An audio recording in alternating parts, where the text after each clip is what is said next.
किस प्रकार से ये सदस्यता अभियान, membership drive Bharatiya Janata party की आगे बढ़ेगी, आज इस पे सघन चिंतन हुआ। आज इस बैठक में, जैसे कि मैंने बताया, हमारे राष्ट्रीय अध्यक्ष माननीय जेपी नड्डा जी उपस्थित थे, गृह मंत्री माननीय अमित शाह जी उपस्थित थे, संगठन महामंत्री माननीय बीएल संतोष जी का भी मार्गदर्शन मिला, साथ में विनोद तावड़े जी, जो कि इस पूरे प्रकल्प के, इस पूरे योजना के भारतवर्ष के कन्वीनर हैं, संयोजक हैं, उनका भी मार्गदर्शन मिला। इस टोली की भी आज अनाउंसमेंट हुई। जो सदस्यता की टोली है, उसकी राष्ट्रीय टोली की आज घोषणा की गई। प्रदेश अध्यक्ष, प्रदेश महामंत्री, हर प्रदेश के प्रभारी, सदस्यता की टोली, इन प्रदेशों की सभी की उपस्थिति रही। मुख्यतः प्रक्रिया, नियम, तकनीक और समय सारिणी पर आज विस्तार से चर्चा हुआ कि किस प्रकार से ये सदस्यता आगे बढ़ेगी, क्या नियम होंगे, what will be the technicalities, समय सारिणी, टाइम टेबल क्या होगा, कब से आरंभ होगा और कब तक ये चलने वाला है ये प्रक्रिया, और इसके नियम क्या होंगे, किस नियम के अंतर्गत यह कार्य होगा। इसका जो आज वर्कशॉप, कार्यशाला हुआ, उसको आप लोगों ने आज मीडिया में भी दिखाया। आप सभी जानते हैं कि 1 सितंबर से, इसी वर्ष के 1 सितंबर से ये सदस्यता ड्राइव, सदस्यता अभियान आरंभ होने वाला है। इसमें मुख्यतः जो उद्देश्य है वह है 10 करोड़ प्लस मेंबरशिप बनाना, 10 करोड़ से अधिक लोगों को भारतीय जनता पार्टी का सदस्य बनाना। जो राज्य अभी चुनाव में जाने वाले हैं या चुनाव में जाने की घोषणा हो गई है, उन राज्यों की ये जो मेंबरशिप ड्राइव है यह बाद में होगा और तब इस संख्या में और इजाफा होगा।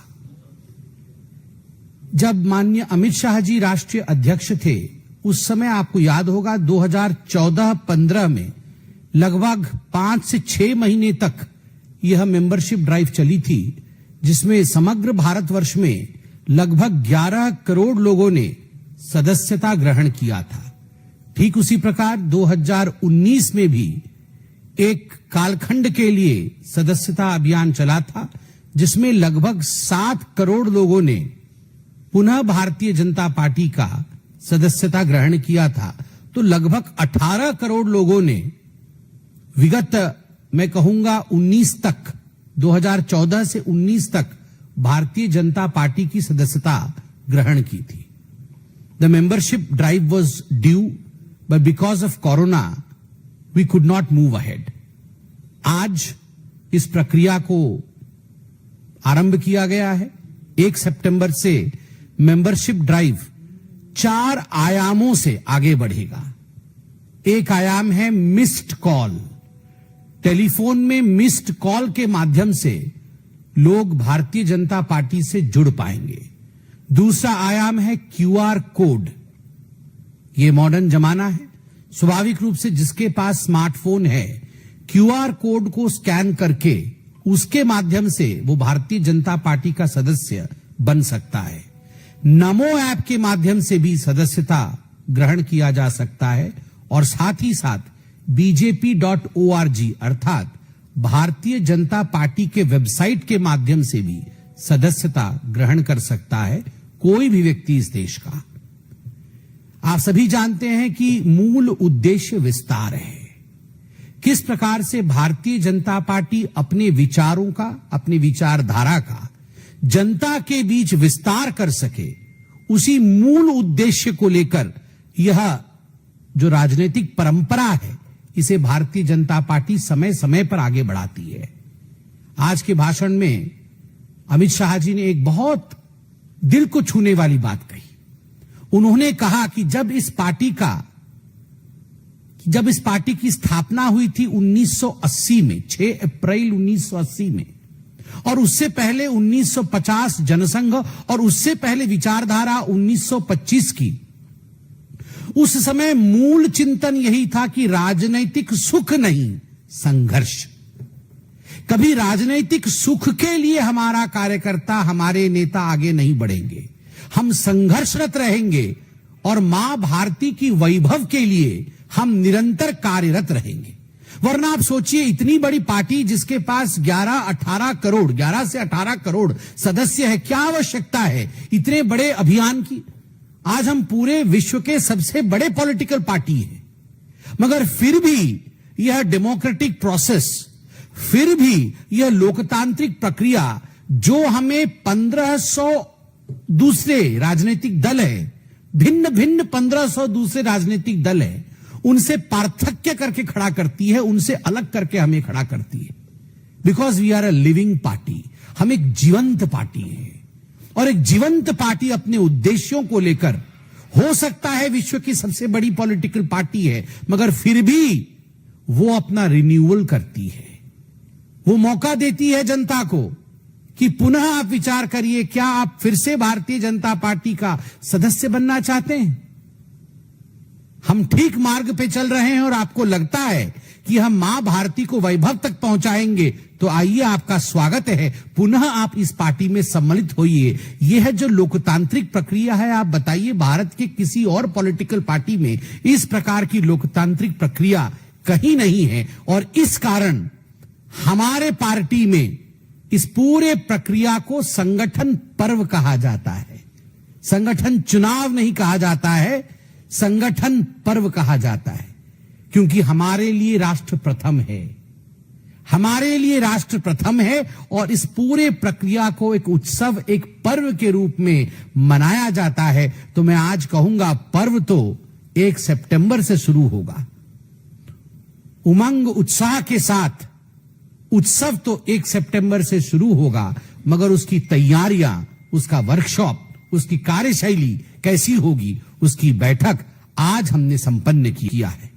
और वो 2 शब्द हैं, सर्वस्पर्शी और सर्वसमावेशी।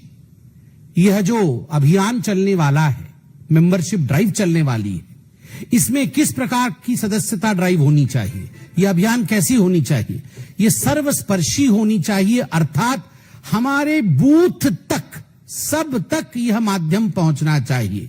हमारे जो शीर्षस्थ नेतृत्व है, जो सबसे ऊपर के नेतृत्व हैं, वो राज्य राज्य जाएंगे, वो प्रदेश स्तर तक प्रवास करेंगे। जो हमारे प्रदेश के नेता हैं, वो प्रदेश से जिला तक जाएंगे। जो जिला के नेता हैं, वो जिला से हमारे मंडल तक जाएंगे। जो मंडल के नेता है, वो मंडल से शक्ति केंद्र तक जाएंगे। और जो शक्ति केंद्र के नेता हैं, वो बूथ तक जाएंगे, ताकि सर्वस्पर्शी, सभी का स्पर्श हम कर सके और सभी को ये मौका हम दे सके कि आओ, हमारे साथ जुड़ जाओ।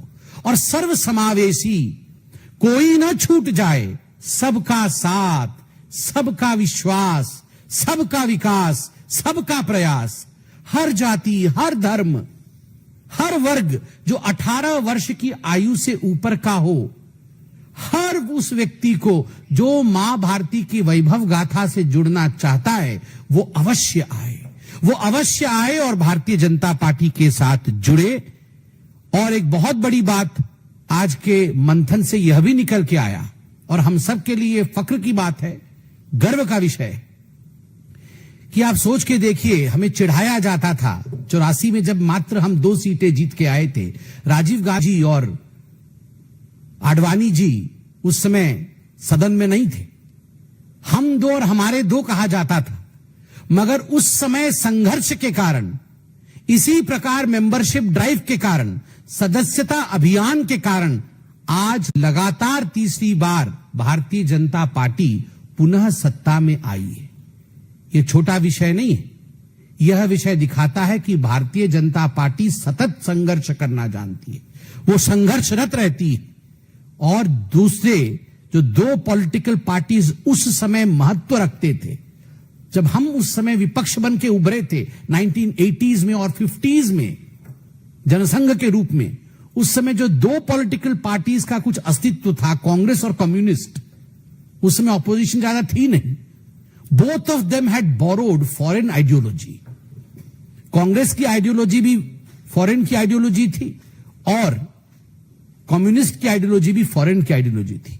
केवल भारतीय जनता पार्टी की ही विचारधारा, इस माटी से उपजी, दीनदयाल उपाध्याय, श्यामा प्रसाद मुखर्जी की आइडियोलॉजी इस माटी की उपज थी। और आज उसी माटी के उपज की विचारधारा की सदस्यता अभियान आरंभ हो रहा है।